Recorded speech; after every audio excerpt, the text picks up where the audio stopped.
हेर्नुहोस्, सम्पूर्ण पहाडवासी तराई डुवर्सवासी दार्जिलिङको चाहिँ यस्तो समस्या छ, समाधान कहिले भएन। जामै छ बाटो सबैको। अब ट्रफिक त जामकै हुन्छ, तर मेरो सोचाइमा चाहिँ यहाँ अब डक्टरहरूको चाहिँ कमाइ हुन्छ होला जोड। अब बिहान 6 बजीदेखि बजार जानुको लागि, बतासेबाट बजार जानुको लागि 3-4 घन्टा लाग्दैछ भनेपछि जामले,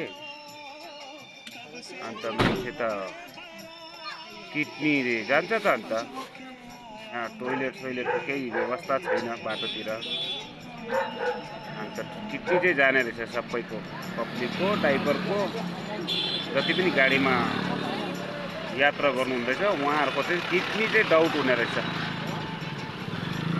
अब टोइलेटहरूको यस्तो व्यवस्था भए त राम्रो हुन्थ्यो होला बाटोघाटोमा, त्यो छैन। अन्त अब एउटै हो, फार्मेसीको पनि एउटा चाहिँ बिक्री जोड हुन्छ।